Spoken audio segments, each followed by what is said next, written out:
우리 복음제일교회 일부 우리 중고등부 예배 말씀의 제목은 예수님이 비유하신 마지막 시대, 마지막 시대에 대한 예수님의 비유를 통해서 우리 같이 말씀을 묵상하도록 하겠습니다.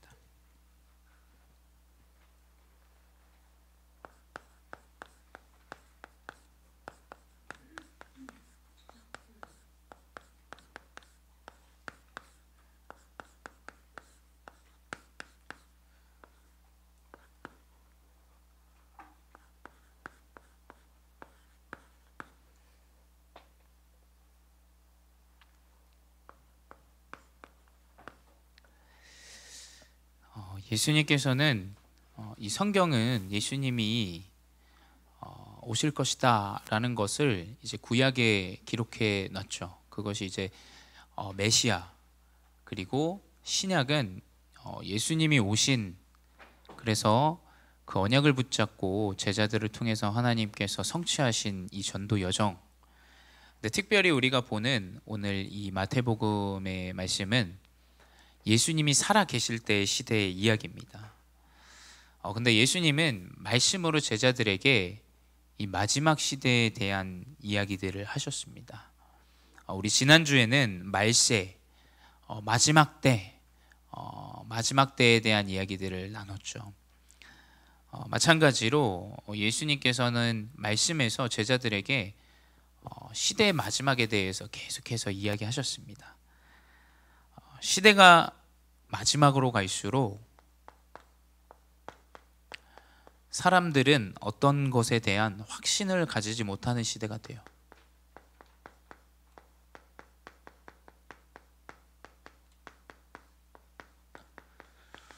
확신이 없는 시대로 계속해서 무너집니다. 자녀를 낳았는데 내가 가지고 있는 육신의 그 월급을 보니까 내가 자녀를 키울 수 없을 것 같다. 그래서 자녀를 낳지 않고 살아가겠다라고 말하는 그런 시대입니다. 미래에 대한 정확한 확신이 없는 거죠. 우리 랩런트들도 마찬가지입니다. 내가 내 학업의 성적을 보니까, 내 지금 우리 가정의 형편을 보니까 내가 인생을 살아가는 건 참 고되고 힘들겠다라고 스스로 한 번도 가본 적 없는 그 미래에 대한 부분을 결정하고 확신 없이 살아갑니다. 또 우리가 신앙생활을 하는데 하나님의 자녀인데 자꾸 현실에 매여서, 상황에 매여서, 문제에 맞닥뜨려서 하나님이 계시지 않은 잘못된 확신을 자꾸 가지고 살아갑니다. 확신이 없으니까 어떻게 되냐? 잘못된 선택을 하게 돼요. 어떤 방향을 가기 이전에 내가 어떤 방향으로 가야 된다라는 확신이 없으면 잘못된 선택을 하게 됩니다. 잘못된 선택을 하게 되면 뭐 다 그런 건 아닙니다만 고생을 하게 되겠죠.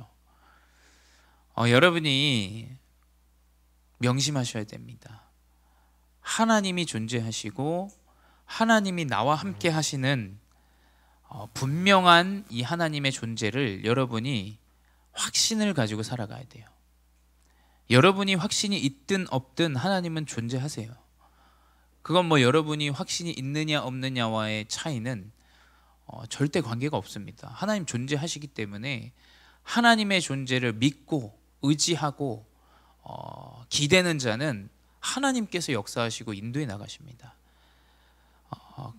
이 시대가 바로 그러한 영적, 육적인 확신이 없는 시대입니다. 왜냐? 사단은 창세기 1장 2절에 이 땅 위에 혼돈하고 공허하며 흑암이 깊음 위에 있다라 그랬어요. 혼돈은 뭐냐? 영어로 without form이라 그래요. 그러니까 form이 없다, 어떠한 형식이 없다라는 이야기입니다. 그러니 이 시대가 그리스도를 모르는 가운데 어떻게 되냐? 질서가 없어요. 어떠한 기준이 없어요. 분명히 말씀드립니다만 시대는 더 발전하고 시간도 많아지고 더 편리해져서 사람이 살 수 있는 보내는 개인의 시간들이 더 많아집니다. 근데 무서운 건 그 자유 속에서 오는 개인의 시스템이 주어지지 않으면 무너집니다. 진짜 실력 있는 사람은 본인의 삶을 자유로울 때 더 세팅을 잘해요. 누가 보기 때문에, 직장 생활을 해서 나에게 이 소득을 얻는 부분 때문에 하는 것과 그것과 별개로 나에게 주어진 자유 가운데 세팅하는 것은 좀 많은 수준의 차이가 있다고 보여집니다. 여러분이 명심하셔야 돼요. 사단은 계속해서 질서 없게 만들어요. 밤낮도 바뀌게 만들고요. 무언가 중독되어져서 그것에 완전 생각과 마음 다 뺏기게 하고요.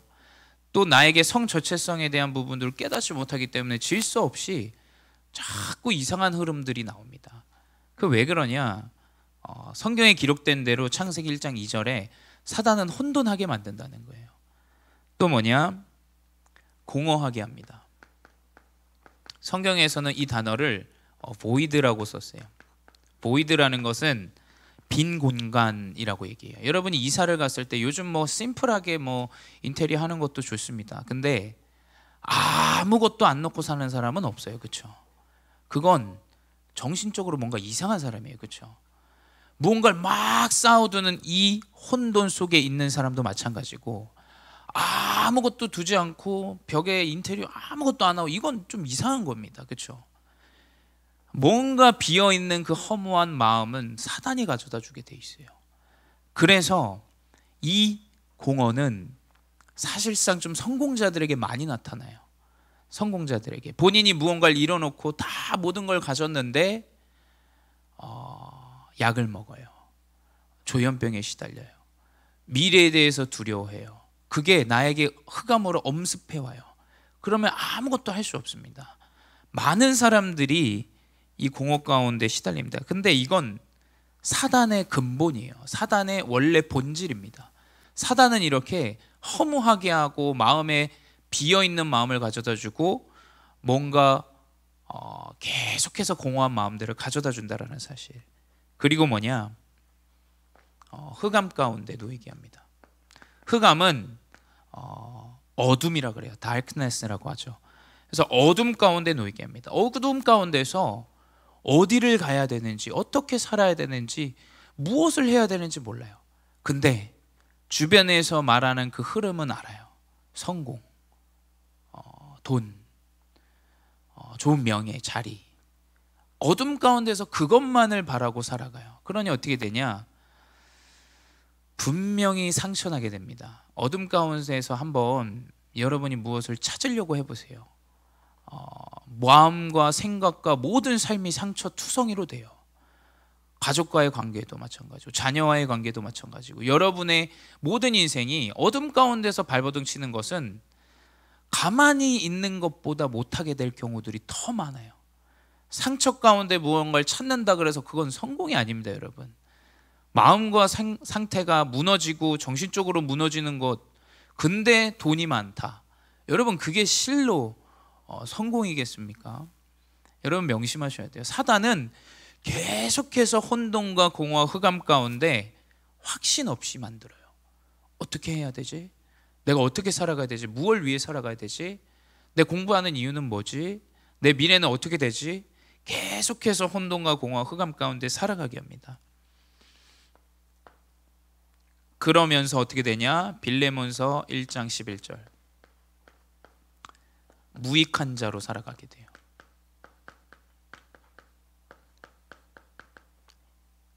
어떠한 이익이 없는 사람을 무익한 자다라고 이야기하죠. 빌레몬을 이야기하는 겁니다. 죄송합니다. 오네시모를 얘기하는 겁니다.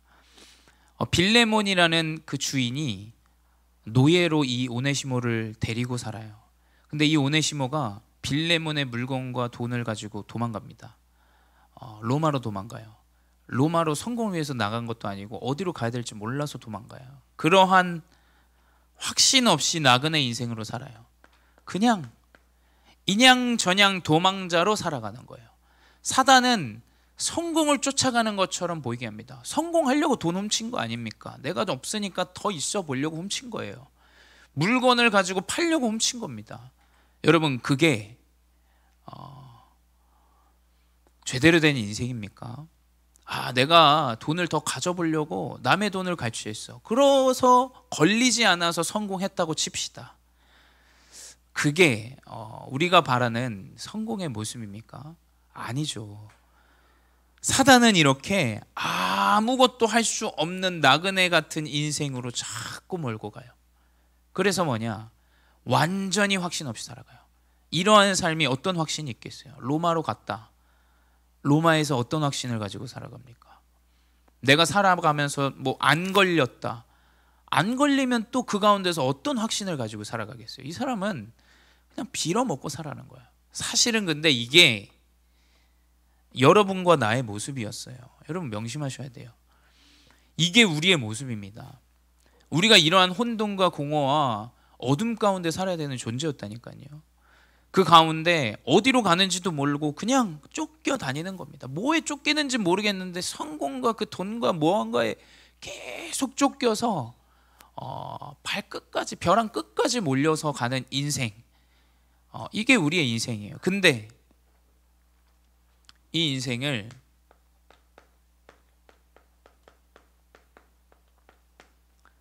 요한일서 5장 11절 뭡니까?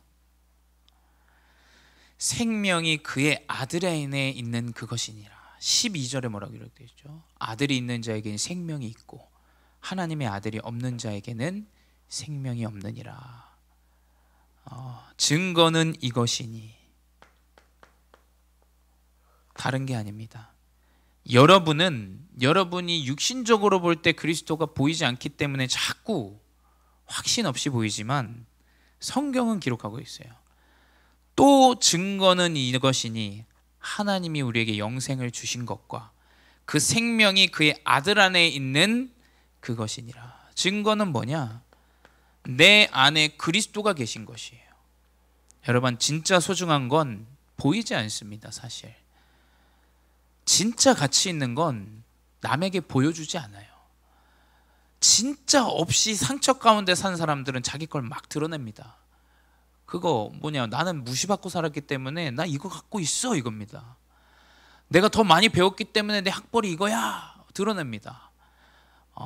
굉장히 슬픔 가운데 있는 삶이에요. 여러분, 근데 진짜는 본인이 가진 것을 가지고 있어요. 간직하고 있어요.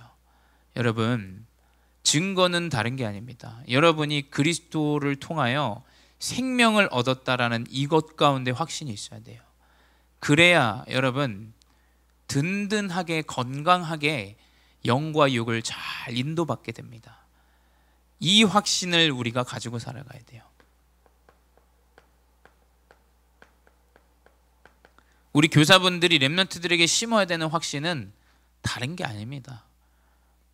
예배 잘 드리면 공부 잘한다, 성공한다, 이런 거 아니에요. 망해도 그리스도를 통해서 네가 확신 있는 인생으로 살아간다, 이겁니다. 네 가정이 완전히 가난하고 무너져도 예수 그리스도 안에 생명이 있다, 그것과 상관없다라고 가르쳐야 정확한 후대를 키울 수가 있어요. 그래야 정확한 복음을 가진 언약의 제자가 되지. 많이 떠나갑니다. 그거 잘못 가르쳐가지고 자꾸 뭐 막 복음이 마치 뭐 성공의 하나의 방법인 마냥, 그럼 문제 오면 다 떠나가요. 다 자기에게 조금 손해온다, 다 떠나갑니다. 여러분, 그건 복음이 아니에요. 그건 세상의 바깥에서도 말하는 그 성공의 기준이죠. 교회까지 우리가 그런 걸 가르쳐도 되겠습니까? 우리는 뭐냐? 그리스도 안에 모든 생명이 다 있다. 절대 낙심하지 말아라. 확신을 가지고 살아가라. 이것을 우리는 전달해야 돼요. 마지막 시대에 이것만을 전달해야 돼요. 사실은 이것만을. 마지막 시대 예수님께서 말씀하신 이런 말씀에 대한 부분들을 또 확인할 텐데, 여러분이 그리스도에 대한 확신을 가지고 언약을 붙잡으시기 바랍니다. 첫 번째 뭐냐? 열 처녀에 대한 비유를 하셨어요.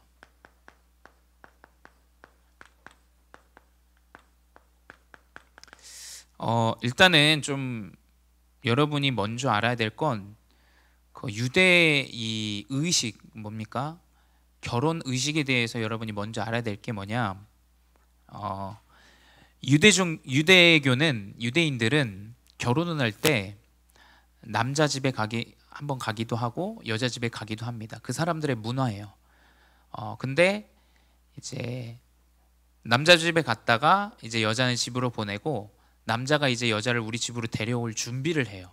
근데 그게 길게는 뭐 굉장히 오래, 뭐 1년이 될 수도 있고 아니면 7일이 될 수도 있고 이런 준비들을 합니다. 그게 바로 뭐냐? 유대인의 그 흐름이에요. 근데 그 가운데서 이 신랑이 언제 올지 모르기 때문에 뭐라고 합니까? 신부의 친구들, 이 처녀들과 함께 여자의 집에서 신랑이 올 때까지 기다립니다. 언제 올지 모르기 때문에 본인이 등불도 준비해야 돼요. 지금처럼 뭐 전기가 없었기 때문에 언제 오는지 누가 오는지 잘 모르기 때문에 불도 준비해야 되죠. 그런 가운데 있는 비유를 예수님께서 천국을 이야기하셨어요. 첫 번째 뭐냐? 천국은 마치 등을 들고 신랑을 맞으러 나간 열처녀와 같다라고 하셨어요. 천국을 비유하셨어요. 천국은 이 등을 들고 열처녀, 신랑을 기다리는 열처녀와 같다라고 하셨어요. 왜 같은지 한번 보도록 하겠습니다. 첫 번째, 두 번째, 거기서 다섯은 미련한 자, 또 다섯은 슬기 있는 자라고 이야기했습니다. 근데 왜 미련한 자라고 얘기했냐면, 미련한 자는, 이 5명 미련한 자는 목사님이 묵상하기에는 다른 것 때문에 미련하다고 하지 않았어요. 등을 가지되 기름을 가지지 않았다라고 합니다. 이 미련한 자는 기름이 없기 때문에 미련한 자가 돼요. 또 슬기로운 자는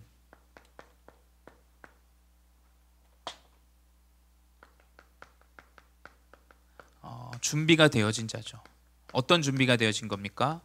등과 기름이 준비되어진 거예요. 여러분, 이건 많은 것을 내포합니다. 여러분, 기름이라는 것은 등에 불을 붙이기 위한 근원이 돼요. 그렇죠?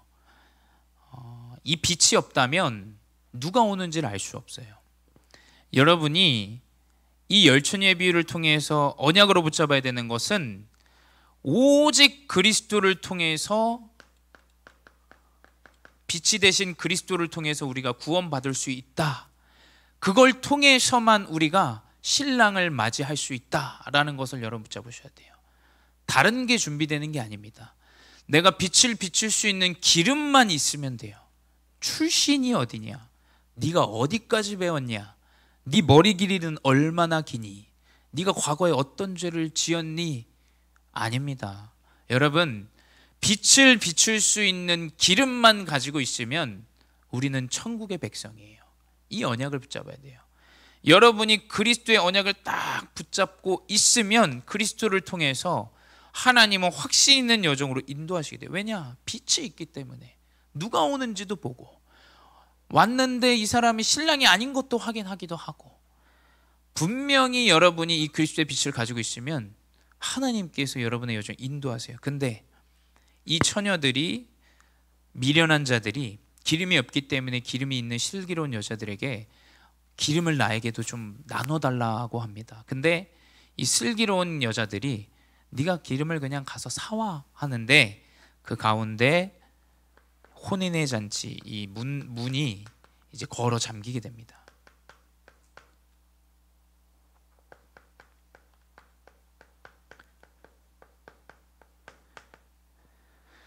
그래서 뭐냐? 12절에 보게 되면 뭐라 기록되어 있냐? 대답하여 이르되 진실로 너희에게 이르노니 내가 너희를 알지 못하노라 하였느니라. 여러분, 아무리 여러분이 열처녀 드레스 입고 기다려도, 들러리로 기다려도 여러분 기름이 준비되어지지 않으면 그 혼인잔치에 함께할 수 없다라는 겁니다. 즉 반대로 그리스도의 언약만 가지고 있다면 여러분은 하나님께서 인도하시는 이 혼인잔치로 인도받고 승리할 수 있고 하나님과 함께 최고의 축복과 은혜를 누릴 수 있다는 사실을 예수님께서는 비유하셨어요. 이게 뭐냐? 다른 건 다 다 있습니다. 근데 이 빛이 하나가 없는 시대라는 걸 명심하셔야 돼요. 다 있습니다. 다 준비됐어요. 등도 준비됐어요. 잔치도 이미 준비가 다 됐어요. 맞이할 준비가 다 되어졌는데 그리스도의 언약만 없습니다. 지난주도 얘기했지만 우리 러시아 제냐랑 항상 매주 토요일 날 말씀 공부를 해요. 근데 이제 이 무속에 대한 부분을 같이 조금 나누게 됐어요. 러시아도 이런 무속이 있다. 그리고 학교에서도 이런 무속 문화가 2000년대부터 지금 계속 문화로 그냥 행사처럼 러시아에서 진행되는 걸 이야기해 주더라고요. 이상합니다. 하나님의 존재는 믿지 않는데 귀신께 제사하고 귀신을 맞이하고 귀신 분장하고 파티하고 이런 문화는 다 따라가고 문화를 믿어요. 근데 모든 것들은 있는데 빛 대신 오직 그리스도만 없는 시대예요. 이게 마지막 시대라는 겁니다. 두 번째, 이제 예수님께서 달란트를 통해서 비유하세요. 달란트는 그때 당시에 이스라엘의 화폐입니다. 화폐, 원, 달러. 이 화폐가 이제 달란트라고 하죠.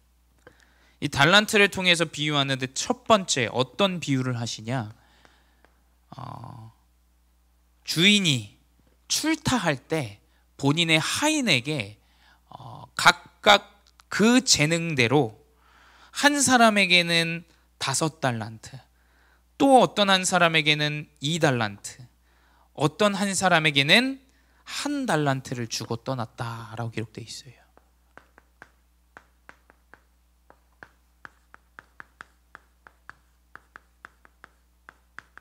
임금이 출타할 때 그 하인에게 각각 그 재능대로 본인이 가진 그 능력대로 달란트를 줍니다. 근데 그 3명의 종들이 5달란트를 받은 사람은 그 5달란트를 가지고 장사를 해서 나머지 5달란트를 또 만들어내요. 그래서 10달란트가 됩니다. 2달란트를 받은 사람도 마찬가지예요. 2달란트를 받고 2달란트를 가지고 장사한 사람은 또 2달란트를 남겨서 4달란트를 남기게 됩니다. 동일하게 그 5달란트와 2달란트를 가지고 2배로 만든 종에게는 뭐라고 기록되어 있냐? 21절과 23절에 동일한 고백을 하세요. 충성된 종아, 내가 적은 일에 충성하였음에 내가 많은 것을 내게 맡기리니 내 주인의 즐거움에 참여할지어다 하고.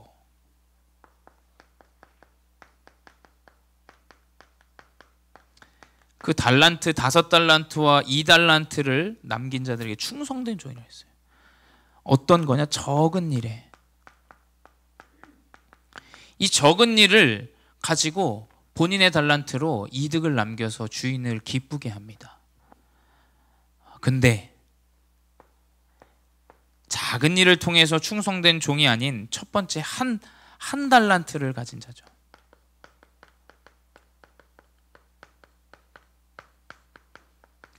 이 1달란트를 가진 자는 이 임금에게 이야기합니다.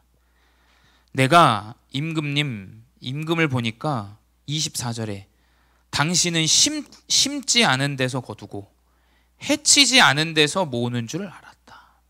심지도 않고 하인에게 그냥 시켜서 돈 받고 또 일도 안 하면서 본인이 이득을 남기는 사람인 것을 내가 깨달았다라고 이 어리석은 1달란트 종이 이야기합니다. 근데 주인이 이야기해요. 27절에 만약에 내가 내 돈을 취리하는 자들에게 맡겼다면 내가 돌아와서 그 원금과 이자까지 내가 받게 되는데 내가 네가 가진 그 재능대로 너에게 1달란트를 주었건만 불평불만하는 겁니다. 여러분, 여러분의 가정의 형편과 상황과 일들과 문제는 각 가정마다 개인마다 달라요. 근데 누구는 조금 부유할 수도 있어요. 또 한 사람은 굉장히 가난할 수도 있습니다. 교회 안에 그런 사람이 많아요. 그렇죠? 어떤 사람은 많이 배우기도 해요. 또 어떤 사람은 부족하게 배우기도 합니다. 근데 하나님께서 주어주신 그 재능을 자꾸 현실로만 봐요. 교회 안에 이게 너무 많아요. 나보다 더 많이 무언가를 하는 사람에게 시기 질투합니다. 여러분, 그 사단이 아주 그거 파고 들어가요. 본인에게 주어져 있는 그 상황과 현실과 하나님께 감사함이 없이 뭐라고 얘기했냐? 하나님, 나는 당신이 아주 고약한 인간인 걸 알았습니다. 임금에게 이렇게 얘기해요. 심지도 않고 거두고 해치지도 않고 소득을 얻는다라고 이야기합니다. 여러분, 지금 이 시대가 뭐냐? 완전히 현실에게 붙잡힌 시대예요. 여러분 명심하셔야 돼요. 이 마지막 시대는 본인이 가지고 있는 거 한탕 해보겠다라는 시대예요. 현실에서 벗어나자. 아주 좋은 말처럼 들립니다. 근데 여러분, 그것 때문에 망하는 사람이 더 많아요. 굉장히 극소수로 성공을 합니다만, 여러분, 하나님이 주신 나의 그 재능을 딱 발견해야 돼요. 5개와 2달란트를 받은 사람은 많기 때문에 그것을 한 것이 아니에요. 이 사람이 주어진 것이 내가 감사하고 은혜가 되어져서 내가 그것을 가지고 그 재능대로 또 다른 이윤을 남기게 됩니다. 교회 안에도 보면 마찬가지예요. 어떤 자는 계속해서 은혜를 누리면서 본인이 가지고 있는 사명을 가지고 계속해서 문을 열고 나아가요. 근데 어떤 사람은 그걸 보면서 시기 질투하면서 어떻게 해야 되는지도 모르고 사명도 몰라요.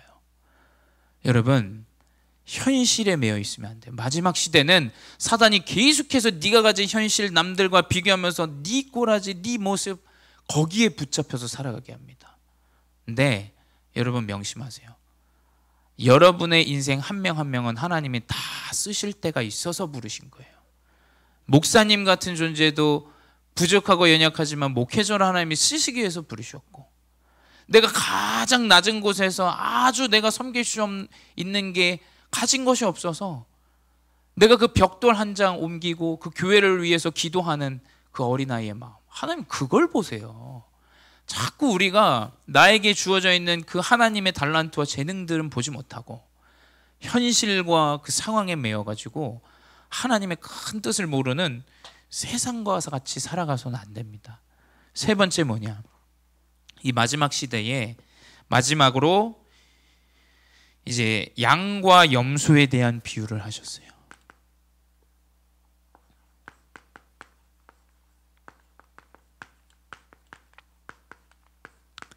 뭐 양과 염소, 뭐 다 아시다시피 양은 굉장히 온순하죠.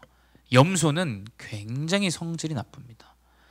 목사님도 시골에 가서 염소를 본 적이 있는데 아주 줄을 끊을 듯이 나무에 매놨는데 줄을 끊을 듯이 막 뭐가 오면 들이받으려 그래요. 근데 양 우리에는 항상 염소가 한 마리씩 있어요. 반복적으로 말씀드립니다. 양은 추울 때 본인들이 굉장히 뭉쳐요. 양은 얼마나 미련하면 한 명이 낭떠러지 떨어지면 다 따라서 떨어져요. 추우면 붙어가지고 밑에서 바닥에 깔려가지고 밟혀서 죽는 양들이 나와요. 그래서 양 우리에 염소나 강아지를 한 마리씩 넣어놔요. 그리고 그 양치는 소년들이 한 명씩 있죠. 여러분, 양이 있는 무리에는 항상 염소가 있습니다. 이 염소를 끌어내는 건 틀린 행동이에요. 여러분 명심하셔야 돼요. 양 우리에 염소가 없으면 양은 죽습니다. 양 우리에 염소가 있고 막 들이받고 해야 살아요. 여러분, 교회 안에 교회 흐름 모른다 어쩐다 이 사람 언제까지 저러고 살아가냐? 있어야 돼요. 있어야 돼요. 그래야 하나님 역사하세요. 첫 번째 뭐냐? 어떤 비유냐? 양과 염소를 구분하셨어요.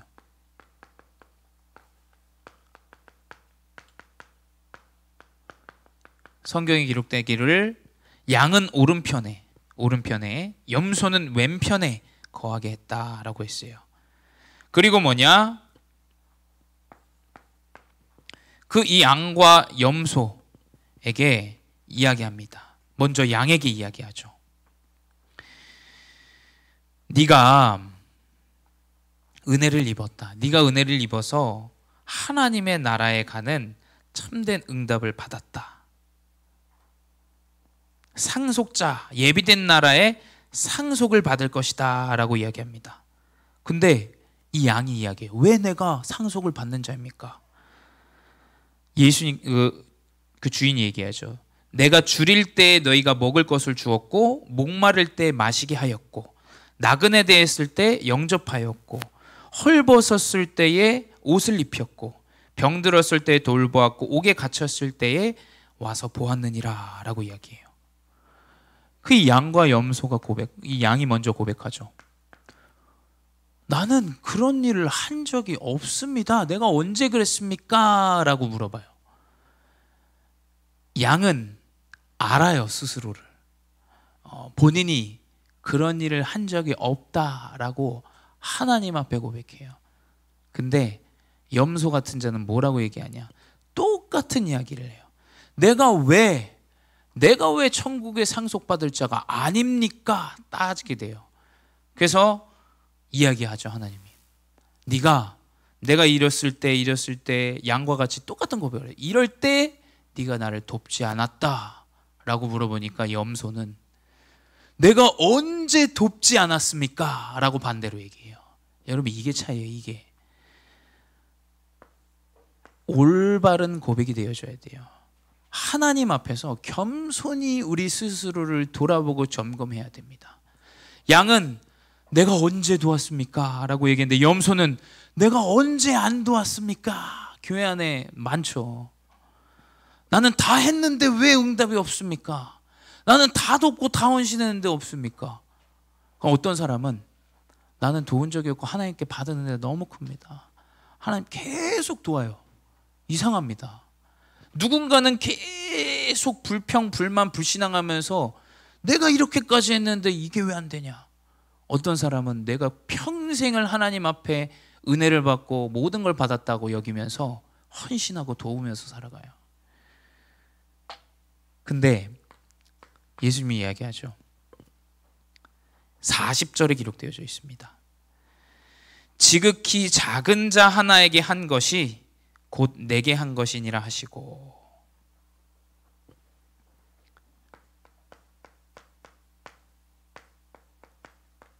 그 양에게 이야기해요. 그래, 네가 한 적 없어. 하지만 지극히 작은 자에게 네가 한 그 헌신과 그 마음과 그 중심이 하나님 곧 나에게 동일하게 행한 것이다 라고 이야기해요. 여러분, 목사님은 우리 렘넌트가 좀 이런 렘넌트가 됐으면 좋겠어요. 부족하고 연약한 사람들은 어디나 다 있습니다. 여러분 직장에 가도 있고 학교에 가도 있어요. 여러분 교회 안에도 누군가는 좀 연약하고 부족해요. 근데 지극히 작은 자에게 한 것이 나에게 한 것과 동일하다. 그래서 45절에는 양에게 뭐라고 기록되어 있냐? 지극히 작은 자 하나에게 하지 아니한 것이 곧 내게 하지 아니한 것이니라 라고 기록되어져 있어요.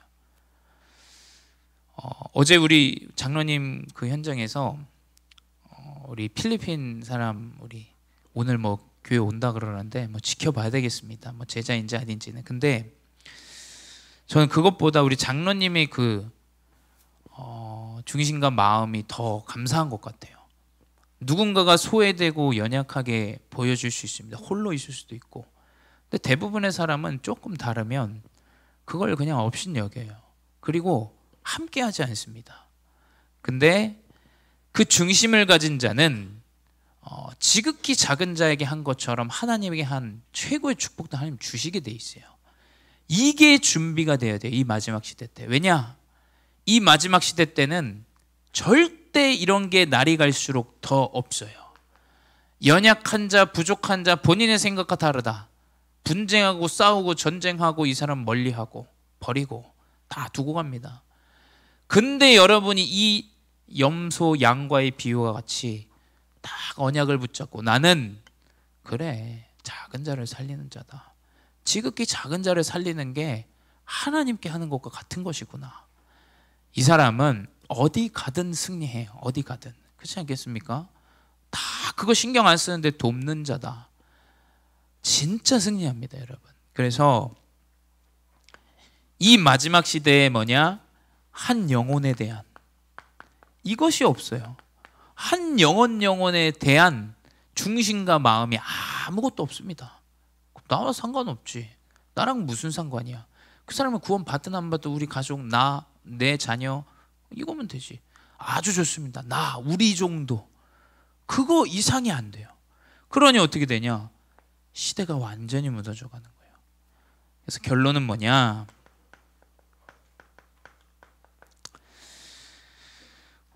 오늘 본 마태복음 25장 13절에 기록되어 있습니다. 그런즉 깨어 있으라. 너희는 그 날과 그 때를 알지 못하느니라. 여러분, 아무리 인생이 건강한들 70, 80입니다. 여러분, 우리가 건강하면 70, 80인데 여러분의 언제 병이 찾아오고 언제 인생이 마지막이 올지 모릅니다. 그건 아무도 몰라요. 근데 우리는 뭐냐? 깨어 있어야 돼요. 그래서 뭐냐?